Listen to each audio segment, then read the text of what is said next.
त्रेता युग की कथा है और ये कथा है एक ऐसे राजा की जो न केवल वीरता और शौर्य के प्रतीक थे, बल्कि जिनके जीवन में कुछ ऐसा हुआ जो इतिहास में कभी किसी के साथ नहीं हुआ था। ये कहानी है सूर्यवंशी राजा इल की। हाथ जोड़कर विनम्र अनुरोध है, पूर्णतः सत्य के लिए वीडियो को लास्ट तक देखें। राजा इल एक पराक्रमी राजा थे। उनके जन्म से ही यह भविष्यवाणी की गई थी कि वे एक महान शासक बनेंगे। उनके पिता सूर्यवंशी राजा धर्म और नीति में निपुण थे और उनकी माता तेजस्वी और विदुषी महिला थी। राजा इल ने बचपन से ही राजधर्म, राजनीति और युद्धकला का गहन अध्ययन किया। जब वे युवा हुए तो उनकी वीरता की गूंज दूर दूर तक सुनाई देने लगी। उनके राज्य में कोई भी अन्याय नहीं था और प्रजा उन्हें देवता समान पूजती थी। जब राजा इल एक दिन शिकार के लिए निकले, जंगल में शेर की दहाड़, पक्षियों का कलरव और हवा में तीरों की गूंज, इन सब के बीच राजा इल के धनुष की टंकार सुनाई दी। उनके साथ उनकी सेना थी,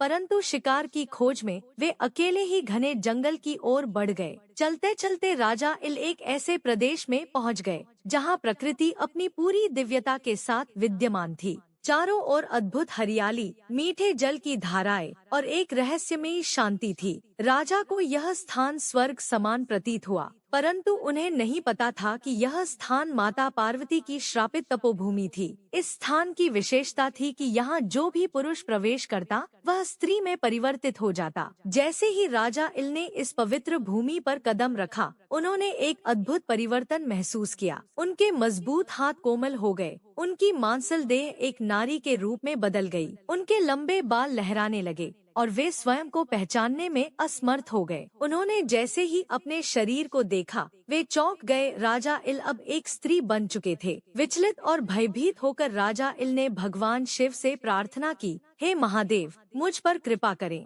मैं एक राजा हूँ, मेरा राज्य, मेरी प्रजा मेरी प्रतीक्षा कर रही है। मुझे मेरा पुरुष रूप वापस लौटाइए। जंगल के सभी पेड़ों ने एक साथ मुस्कुराते हुए कहा, राजा इल, यह जंगल श्रापित है। उस समय की बात है, देवता भगवान गणेश के सिर की तलाश में थे। हम सब लोगों ने देवताओं को अंदर आने से मना कर दिया। हम लोगों की घमंडपूर्ण स्थिति से माता पार्वती ने क्रोध में आकर इस जंगल को श्राप दे दिया। पूरा जंगल मादा हो जाए और यहाँ पुरुष का अस्तित्व असंभव है। तुम्हें इसी रूप में जीना होगा। राजा इल ने हार न मानते हुए माता पार्वती से प्रार्थना की। उनकी करुण पुकार सुनकर माता पार्वती प्रकट हुई और बोली, राजा इल, मैं तुम्हारी प्रार्थना से प्रसन्न हूँ।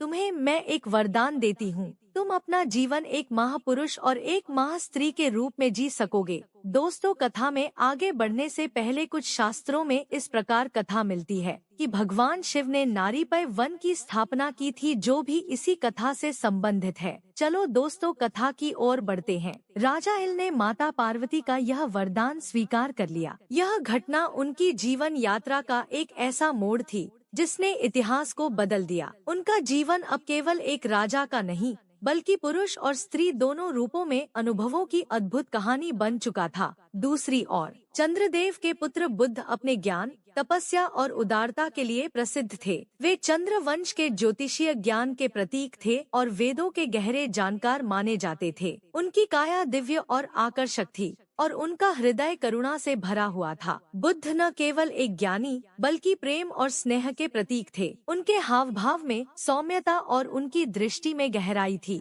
वे सदैव सत्य, धर्म और करुणा के मार्ग पर चलते थे। बुद्ध का जीवन तपस्या और धर्म चिंतन में व्यतीत होता था, लेकिन वे सांसारिक जिम्मेदारियों से भी अछूते नहीं थे। एक दिन राजा इल अपने स्त्री रूप इला में अपनी काया परिवर्तन के बाद गहरे दुख में थे। वे जंगल में भ्रमण कर रहे थे जब उनकी भेंट महात्मा बुद्ध से हुई। इला का सौंदर्य और उनके व्यक्तित्व की दिव्यता ने बुद्ध को मोहित कर दिया, लेकिन बुद्ध ने उनकी आँखों में छुपे दुख को भी तुरंत पहचान लिया। बुद्ध ने पूछा, हे देवी, आप कौन हैं? आपके हृदय में कुछ पीड़ा है जिसे मैं देख सकता हूँ।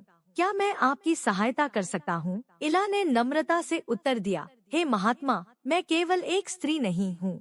मेरा नाम इला है, लेकिन मैं एक पुरुष भी हूँ। यह मेरा दुर्भाग्य है कि मुझे हर महीने अपनी काया बदलनी पड़ती है। क्या आप मेरे इस सत्य को स्वीकार कर सकते हैं? बुद्ध ने मुस्कुराते हुए कहा, हे इला, मैं आपके सत्य को पूरी तरह समझता हूँ।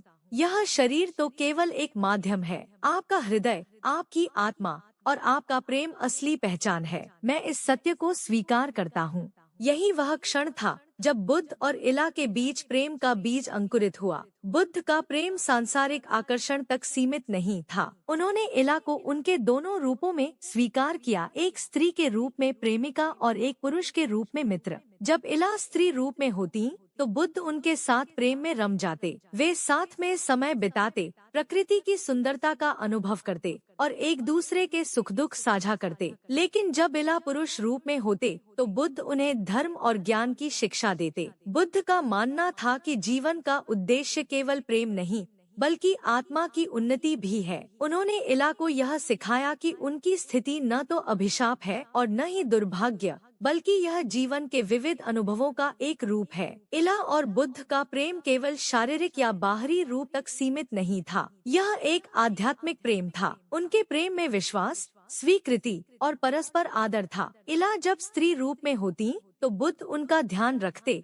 उनके साथ आनंद के क्षण साझा करते और उन्हें गहरी सांत्वना प्रदान करते। बुद्ध और इला का यह संबंध इतना गहरा था कि इसमें शरीर का स्वरूप कोई बाधा नहीं बन पाया। इला ने बुद्ध के स्नेह में अपने दुहक को भूलना सीखा और बुद्ध ने इला की स्थिति को एक आध्यात्मिक उपहार के रूप में स्वीकार किया। इला और बुद्ध का प्रेम धीरे धीरे अपनी परिपक्वता तक पहुंचा। जब इला अपने स्त्री रूप में थी तो उनके और बुद्ध के प्रेम का फल एक अद्भुत पुत्र के रूप में सामने आया। 9 महीनों के बाद इला ने एक तेजस्वी पुत्र को जन्म दिया जिसका नाम रखा गया पुरुरवा। पुरुरवा के जन्म के समय प्रकृति में एक अद्भुत परिवर्तन देखा गया। आकाश में देवताओं ने पुष्प वर्षा की और दिव्य संगीत गूंज उठा। ऐसा प्रतीत हो रहा था जैसे स्वयं देवता इस बालक का स्वागत कर रहे हों। पुरुरवा जन्म से ही असाधारण थे। उनकी आंखों में तेजस्वी प्रकाश और काया में अद्भुत आकर्षण था। यह स्पष्ट था कि वे किसी साधारण बालक से परे हैं। पुरुरवा के जन्म के बाद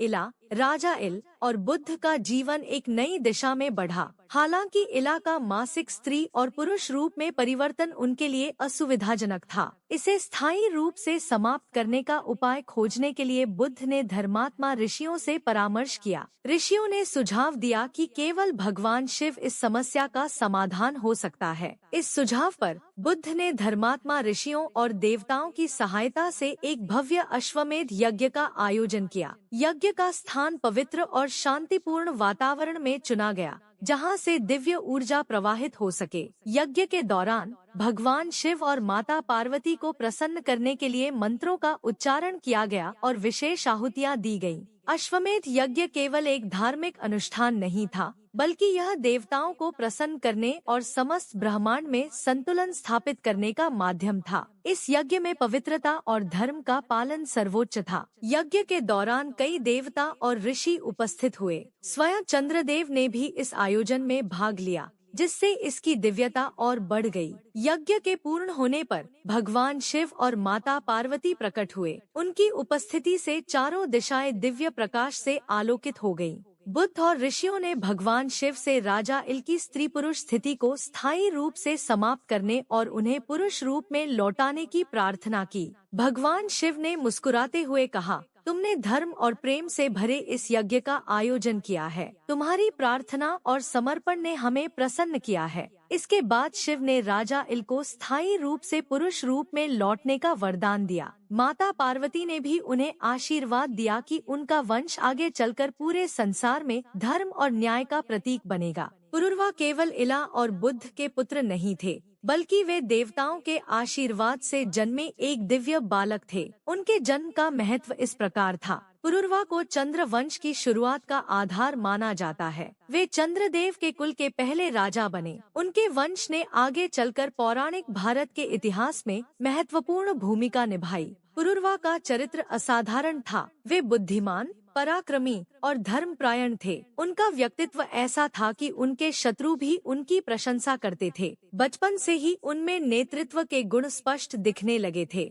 पुरुरवा में अपनी माता इला और पिता बुद्ध की करुणा और संवेदनशीलता का मेल था। वे न केवल एक योद्धा थे, बल्कि प्रजा के प्रति अत्यंत दयालु और न्यायप्रिय राजा भी बने। पुरुरवा के बड़े होने के साथ ही चंद्र वंश की स्थापना का मार्ग प्रशस्त हुआ। अपने युवावस्था में उन्होंने देवताओं और ऋषियों का आशीर्वाद प्राप्त कर राज्य की बागडोर संभाली। पुरुरवा ने एक महान राज्य की स्थापना की जो अपनी समृद्धि, संस्कृति और पराक्रम के लिए प्रसिद्ध हुआ। पुरुरवा ने अपने राज्य को धर्म और नीति के आधार पर चलाया। उन्होंने प्रजा के कल्याण के लिए कई महत्वपूर्ण कदम उठाए और राज्य को समृद्धि के शिखर तक पहुंचाया। पुरुरवा के शासन के बाद चंद्र वंश ने कई पीढ़ियों तक भारत पर शासन किया। इसी वंश में आगे चलकर कौरव, पांडव और भगवान श्री कृष्ण जैसे महापुरुषों ने जन्म लिया। यह वंश भारतीय पौराणिक कथाओं और इतिहास का अभिन्न अंग बन गया। पुरुरवा की कथा ने कई पुराणों और ग्रंथों में एक विशेष स्थान पाया। उनका चरित्र प्रेम, पराक्रम और धर्म का प्रतीक है। पुरुरवा न केवल इला और बुद्ध के प्रेम की संतान थे, बल्कि वे एक ऐसे युग की शुरुआत का प्रतीक थे जिसने धर्म, संस्कृति और वीरता को एक नई दिशा दी। उनकी कथा यह दर्शाती है कि प्रेम, त्याग और करुणा से जन्मा कोई भी कार्य मानवता के लिए एक अमूल्य योगदान बन सकता है।